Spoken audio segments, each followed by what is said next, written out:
नमस्कार दोस्तों, स्वागत है आप सभी का प्रतियोगिता वर्ल्ड में।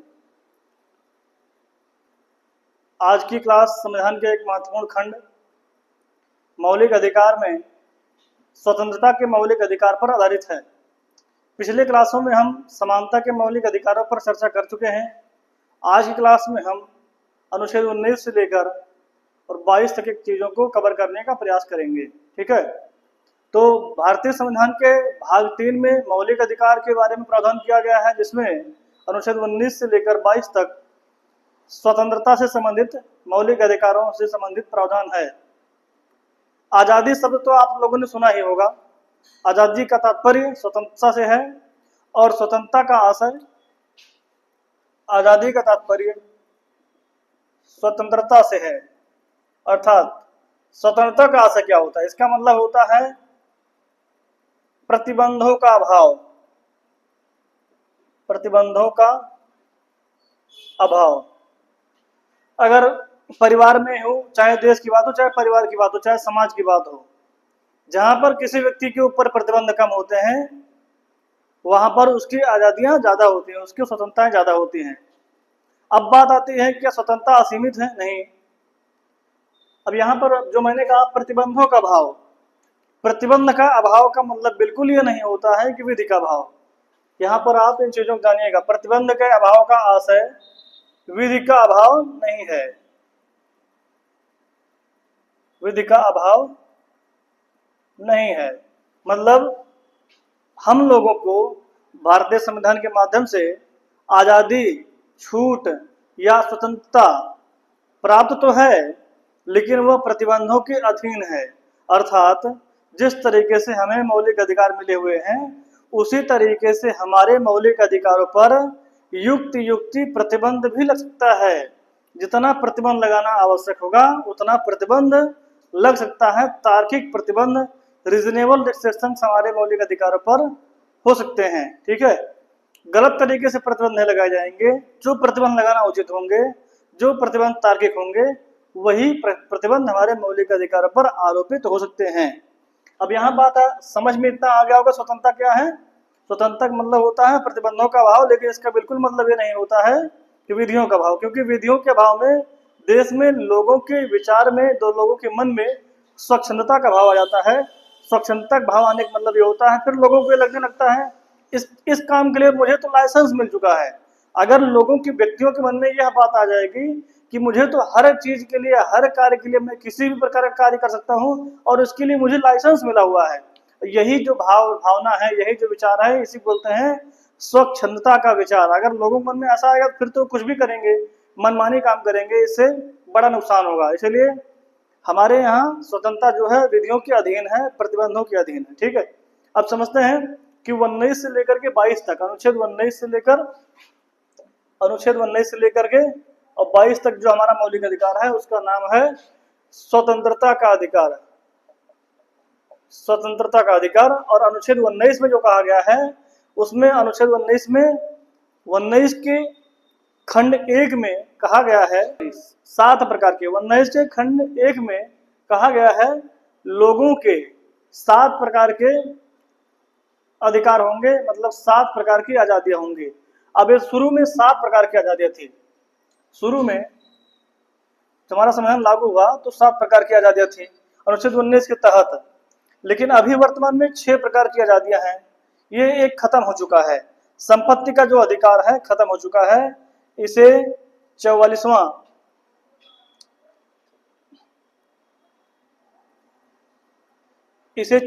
संविधान संशोधन के द्वारा 1978 में खत्म कर दिया गया है। अब समझिए, अनुच्छेद 19 खंड 1 में कहा गया है अभिव्यक्ति की आजादी। अब समझते हैं अभिव्यक्ति क्या है। पहले समझ, इसको अभी चर्चा करेंगे, पहले समझ लीजिए अभिव्यक्ति क्या है। अभिव्यक्ति का मतलब होता है, अभिव्यक्ति का मतलब होता है अपने विचारों को प्रकट करना। अभिव्यक्ति का मतलब होता है विचार प्रकट करना। अब ये बताइए, क्या केवल बोल के ही विचार को प्रकट किया जा सकता है? कोई और माध्यम नहीं है? है, बहुत सारे माध्यम हैं। जैसे कि किताब लिखना, किताब लिखना जैसे कि समाचार पत्र प्रकाशित करना, जैसे कि फिल्म बनाना, या आजकल यूट्यूब वीडियो बनाना, आजकल यूट्यूब वीडियो बनाना, यूट्यूब वीडियो बनाना, और गाना गाना, सिंगिंग करना, गाना गाना, ठीक है। और आजकल सबसे ज्यादा क्या चल रहा है? व्हाट्सएप, ट्विटर, फेसबुक, इंस्टा इत्यादि। तो अनुच्छेद 19 में शुरुआत में संविधान के प्रारंभ में 7 प्रकार की आजादियां थी, अभी एक खत्म हो चुका है। वर्तमान में 6 प्रकार की आजादियां हैं। पहला जो खंड कह रहा है अनुच्छेद 19 के खंड 1 का ए जो है वो कह रहा है वाक एवं अभिव्यक्ति की आजादी। अब अभिव्यक्ति कई प्रकार का, कई तरीके से हो सकता है, कई रूप में हो सकता है। अभिव्यक्ति, कोई व्यक्ति अपने विचारों को प्रकट करने का माध्यम किताब को लिख सकता है, अपने विचारों को किताबों में लिख सकता है, समाचार पत्र में छाप सकता है, फिल्म बना सकता है। सबसे बड़ा समझिए अभिव्यक्ति का माध्यम फिल्म ही होती है। जैसे कोई रियल स्टोरी पर आधारित फिल्में देखिए बनती हैं, उसमें कोई कुछ न कुछ विचार ही प्रकट किए गए होते हैं। और पुराने जमाने में जो फिल्में बनती थी लास्ट में एक निष्कर्ष निकलता था, तो समझ में आता था कि इस फिल्म का जो है उद्देश्य क्या था, इस फिल्म में किन चीजों को समझाने का प्रयास किया जा रहा है, कैसे विचार इसमें प्रकट किए जा रहे हैं, ठीक है। आजकल यूट्यूब वीडियो बनाने बहुत तगड़ा क्रेज है, चल रहा है, ट्रेंड चल रहा है, तो लोग वीडियो बना करके अपने विचारों को व्यक्त कर रहे हैं, लोग ब्लॉगिंग करते हैं, तमाम चीजें जो है। गाना गाने का तरीका है, देखिए कुछ जो है पुराने जमाने में भी और आज के जमाने में भी कुछ ऐसे लोग गीत गाते हैं और गीत के माध्यम से समाज की समस्याओं को पेश करते हैं या सरकार की आलोचना करते हैं, ठीक है। और ये हो सकता है। दूसरा व्हाट्सएप पे लोग कर सकते हैं अपने विचारों के अभिव्यक्ति, ट्विटर पे कर सकते हैं, पोस्ट कर सकते हैं, फेसबुक पे, इंस्टा पे इत्यादि सोशल मीडिया प्लेटफॉर्म के माध्यम से भी अभिव्यक्ति की जा सकती है, ठीक है। लेकिन ये सभी जो अभिव्यक्तियां हैं ये प्रतिबंधों के अधीन है। आप देखिए बहरहाल आजकल सोशल मीडिया पे कोई रेगुलेशन नहीं है, कोई नियम नहीं है। अभी हाल ही में यूट्यूब पर प्रतिबंध लगाने के लिए कानून पास किया गया है, जिससे यूट्यूब को रेगुलेट किया जाएगा, और ये बहुत जरूरी भी है क्योंकि आजकल वर्तमान में ट्रेंड, इस जमाना इस तरीके से चल रहा है कि लोग कुछ भी वीडियो बना देते हैं यूट्यूब पे, और कुछ भी बनाने के माध्यम से कुछ लोग भ्रामक खबर फैला करके लोगों को गुमराह करने का काम करते हैं, जो कि गलत है। कई बार लोगों के द्वारा गलत जानकारियां भी प्रदान की जाती हैं, जो कि गलत है, निंदनीय है, और ये सब ऐसी चीजें नहीं होनी चाहिए। और कई बार इसी से संबंधित है, सोशल मीडिया से ही संबंधित है। कई बार लोग सोशल मीडिया पर किसी व्यक्ति के खिलाफ ऐसे गैर तथ्यात्मक बातें बोल देते हैं, ऐसे स्टेटमेंट दे देते हैं जो कि उसमें कोई वजूद ही नहीं होता, कोई मतलब ही नहीं होता है। तो इसी से संबंधित एक बात है जिसको बोलते हैं मीडिया ट्रायल, मीडिया ट्रायल बोलते हैं। अब मीडिया ट्रायल क्या है? मीडिया ट्रायल का मतलब होता है किसी सोशल मीडिया प्लेटफॉर्म पर प्रेस की स्वतंत्रता के अधीन, जैसे अभी इसी में प्रेस की स्वतंत्रता है, तो प्रेस की स्वतंत्रता के अधीन कोई व्यक्ति सोशल मीडिया प्लेटफॉर्म पर यदि किसी व्यक्ति के खिलाफ बगैर कोई प्रूफ के कुछ भी फर्जी चीजें बोल दे रहा है कि हाँ इस व्यक्ति ने ऐसा किया हुआ है, भले वो न किया हुआ हो। आजकल मीडिया ट्रायल का जमाना बड़ा गड़बड़ चल रहा है, क्योंकि लोग चाहे कोई व्यक्ति या अभियुक्त उसका अपराध सिद्ध हुआ हो या न सिद्ध हुआ हो, उसने वास्तव में अपराध किया हो या न किया हो, लेकिन मीडिया के माध्यम से चीजें इस तरीके से जनता के सामने परोसी जाती हैं कि जैसे कि लगता है सबसे बड़ा अपराधी यही है। हो सकता है भविष्य में न्यायालय उसको बाइज्जत बरी कर दे, उसने अपराध न किया हो, लेकिन मीडिया के सामने कुछ चीजों को ऐसे परोसा जाता है, ऐसे पेश किया जाता है कि जनता, जो व्यूअर है, जो देखने वाले हैं, उनको लगता है कि नहीं भाई इसने अपराध वास्तव में किया हुआ है। और यही है मीडिया ट्रायल। और मीडिया ट्रायल के माध्यम से लोगों को मानहानि हो सकता है, ठीक है। तो मीडिया ट्रायल एक बड़ी समस्या है। बिना आधार के, बिना किसी बात के आधार के, बिना कोई बात सिद्ध हुए गलत तरीके से भ्रामक खबर नहीं फैलाना चाहिए, अफवाह नहीं फैलाना चाहिए, ठीक है। चलिए फिर आगे बढ़ते हैं। ये अभिव्यक्ति के तरीके हो सकते हैं। अब देखिए हमारे यहाँ फिल्मों पर भी प्रतिबंध लगता है। हमारे यहाँ फिल्मों पे सेंसर होता है, सेंसर बोर्ड है, सेंसर करता है फिल्मों को, गानों पर भी होता है और इत्यादि चीजों पर होता है। बराबर कुछ चीजों पर हमारे यहाँ कोई रेगुलेशन नहीं, जैसे इंस्टाग्राम पर, फेसबुक पर, ट्विटर पर, व्हाट्सएप पर, इनके लिए हमारे यहाँ कोई रेगुलेशन, कोई रूल नहीं है, जो कि सबसे बड़ी गलत बात है। होना चाहिए। कोई भी आदमी कुछ भी कर देता है, ये दिक्कत भी आता है। ठीक है, फिल्म के लिए सेंसर बोर्ड है, लेकिन फिल्मों में भी कई बार दिक्कतें आ जाती हैं। लोग धार्मिक तथ्यों से जोड़ने लगते हैं फिल्मों को कि ये इस धर्म की बुराई है, उस धर्म की बुराई है, ऐसा परोसा गया, वैसा परोसा गया है, तो सेंसर बोर्ड के द्वारा कुछ निर्णय लिए जाते हैं। अब देखिए, अमेरिका में जो मौलिक अधिकार मिले हुए हैं लोगों को, वो निरपेक्ष मौलिक अधिकार हैं, एब्सोल्यूट फंडामेंटल राइट हैं। हमारे यहाँ निरपेक्ष मौलिक अधिकार इंडिया में नहीं है। देखिए, अगर इन सब माध्यमों से अमेरिका में गलत तरीके से कोई चीजें जो है समाज में प्रेषित की जाती हैं, लोग अपनी अभिव्यक्ति करते हैं, तो वहाँ ये वो नियम होता है कि जो लोग देखने वाले हैं वो समझदार हैं, वो अपने आप से निर्णय लें।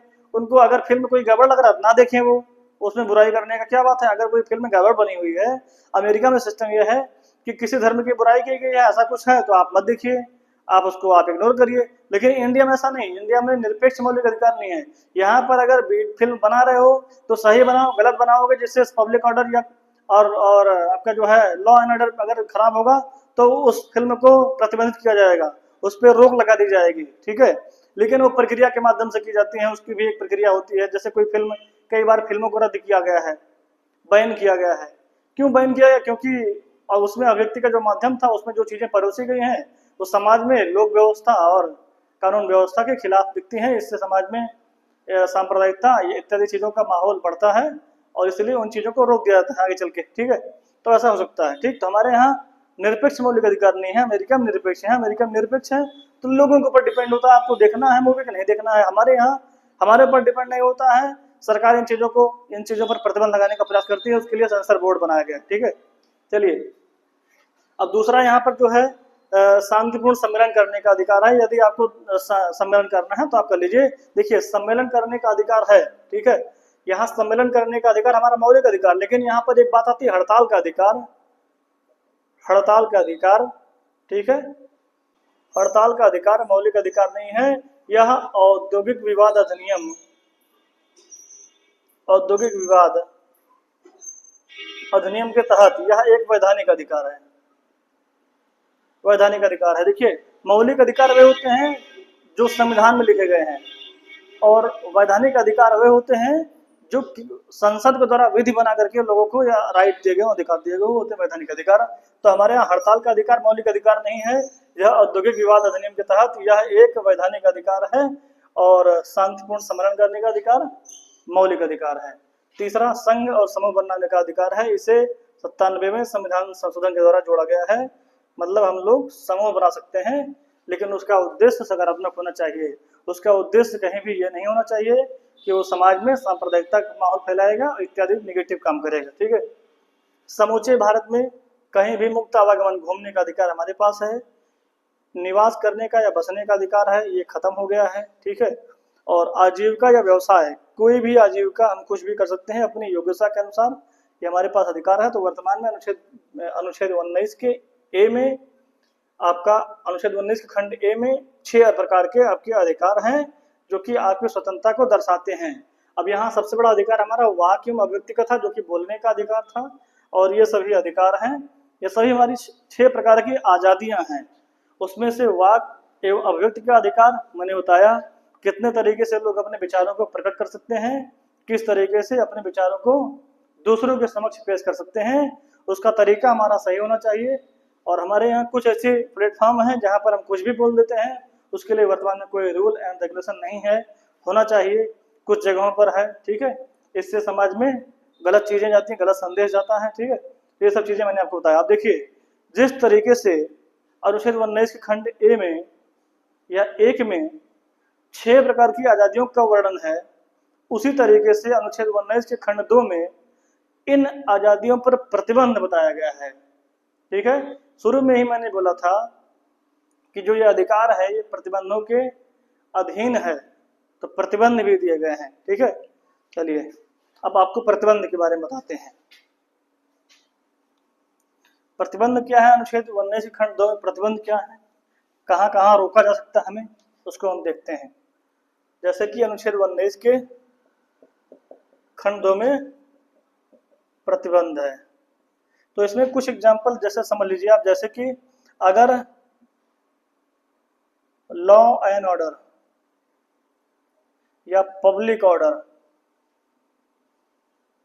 अगर ये खराब होता है, ये मेंटेन नहीं हो रहा है, जैसे आपकी अभिव्यक्ति की आज़ादी के क्रम में लॉ एंड ऑर्डर या पब्लिक ऑर्डर खराब होता है, तो फिर आपको इस तरीके से अपने विचार प्रकट करने नहीं दिए जाएंगे।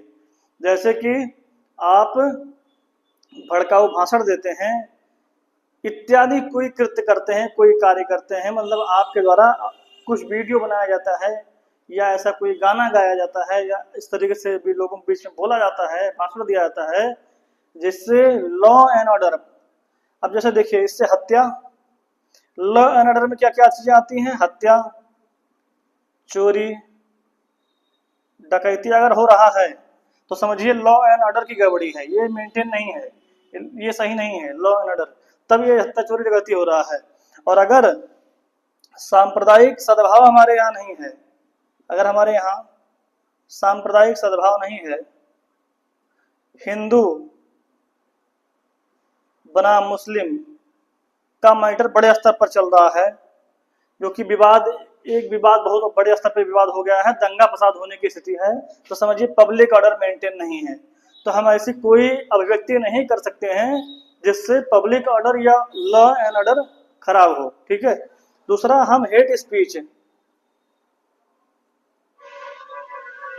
नहीं दे सकते हैं, ऐसा कोई भाषण, भड़काऊ भाषण नहीं दे सकते हैं जिससे समाज में दंगा फैल जाए और सांप्रदायिकता, जातिवाद बढ़े। ठीक है, इससे हम हेट स्पीच नहीं दे सकते हैं, ये हमारी अभिव्यक्ति के क्रम में एक प्रकार समझिए प्रतिबंध है। ठीक है। दूसरी चीज, हम ऐसा कोई कार्य नहीं कर सकते हैं जो हमारे देश की संप्रभुता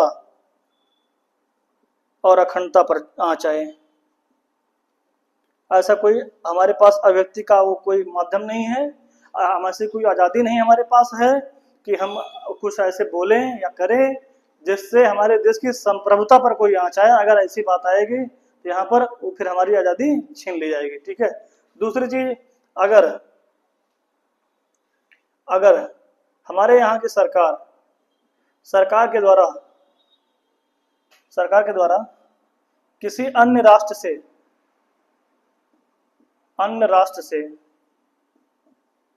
से मैत्रीपूर्ण संबंध बनाए जा रहे हैं और वहां कोई खलल डालता है, जैसे कि कुछ दिन पहले किसान आंदोलन चल रहा था दिल्ली में, बहुत ज्यादा बमबारी, गोला बारूद इत्यादि चीजें, माहौल खराब हो चुका था और कुछ लोग जो है तलवार लेकर के, हथियार लेकर, ट्रैक्टर, ट्राली इत्यादि चीजें जो है वो एक प्रकार का साजिश समझिए, चाहे जो समझिए, फिर ऐसी चीजों को वीडियो बना करके उसका जो है फैलाया गया और ऐसी बात विदेशी स्तर तक पहुंची, कनाडा, अमेरिका तक बात पहुंच गई। इससे क्या होता है, इंडिया की छवि खराब होती है, धूमिल होती है। तो यदि देश में चीजों, व्यवस्था को खराब करके वीडियो बना करके अंतर्राष्ट्रीय स्तर पर चीजों को फैलाया जाए जिससे सरकार की जो है बेइज्जती हो, और इंडिया की सरकार अगर अपनी विदेश नीति के तहत अन्य किसी राष्ट्र से संबंध अच्छा बनाना चाहती है और आपने यहाँ माहौल खराब करके उन चीजों को बाहर तक परोसा और बाहर के लोगों ने देखा, समझा, सुना और हमारे महत्वपूर्ण संबंध खराब हुए और खलल पड़ा इसमें, तो ऐसे खलल को रोका जा सकता है। ठीक है, ये चीजें हो सकती हैं। ठीक है। दूसरी चीज क्या है, नैतिकता और सदाचार। देखिए, नैतिकता कहीं कोई चीज लिखा नहीं होता, हाँ ये क्या है, क्या गलत है, क्या सही है। जैसे देखिए, अब सार्वजनिक, वैसे तो अगर कोई पुरुष और स्त्री हैं और वो बालिग हैं तो उनको आज़ादी है, प्रेम विवाह भी कर सकते हैं वो, लेकिन यदि किसी सार्वजनिक स्थल पर दो लोगों के द्वारा, एक पुरुष स्त्री के द्वारा अगर कोई अश्लील हरकत की जाती है तो उनको नैतिकता के आधार पर रोका जा सकता है। फिर वो लोग ये हवाला नहीं दे सकते हैं कि नहीं, ये तो हमारी अभिव्यक्त की आज़ादी है। कपड़ा पहनने का अधिकार, समझिएगा ध्यान से, कपड़ा पहनने का अधिकार भी अभिव्यक्त की आज़ादी है। ठीक है, और ध्यान दीजिएगा, ये 6 प्रकार की अभिव्यक्तियां इसमें हैं, आज़ादियां हैं, और अभिव्यक्त की आज़ादी के क्रम में कपड़ा पहनने का अधिकार आता है और चुप रहने का और शांत रहने का अधिकार भी इसी में आता है। ठीक है, और ध्यान दीजिएगा, इसी अभिव्यक्त की आज़ादी का जो परिणाम है वो है सूचना का अधिकार। तो इसी 19 में सूचना का अधिकार भी आपका हो जाएगा। ये वाक्य एवं अभिव्यक्ति की आज़ादी का परिणाम है सूचना का अधिकार। तो हमें मौन रहने का अधिकार भी है, चुप रहने का अधिकार है, दूसरे के स्टेटमेंट को बोलने का अधिकार है, ठीक है। ये सब अधिकार हमारे पास हैं और नैतिकता सदाचार के आधार पर लोगों के ऊपर प्रतिबंध लगा सकते हैं, ठीक है। तो अनुच्छेद 19 में ये रहे आपके अधिकार और ये रहे आपके प्रतिबंध, ठीक है। एक अभी हाल ही में चर्चा में रहा है भारत बंद। SC ST रिजर्वेशन के क्रम में सुप्रीम कोर्ट ने आदेश दिया कि SC ST रिजर्वेशन में क्रीमी लेयर बनाया जाए।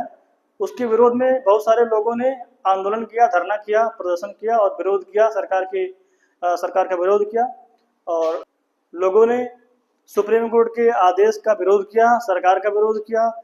तो यहाँ पर एक नियम समझिएगा, भारत कुमारवाद में, भारत कुमारवाद में सुप्रीम कोर्ट ने कहा हुआ है कि भारत बंद आयोजित करना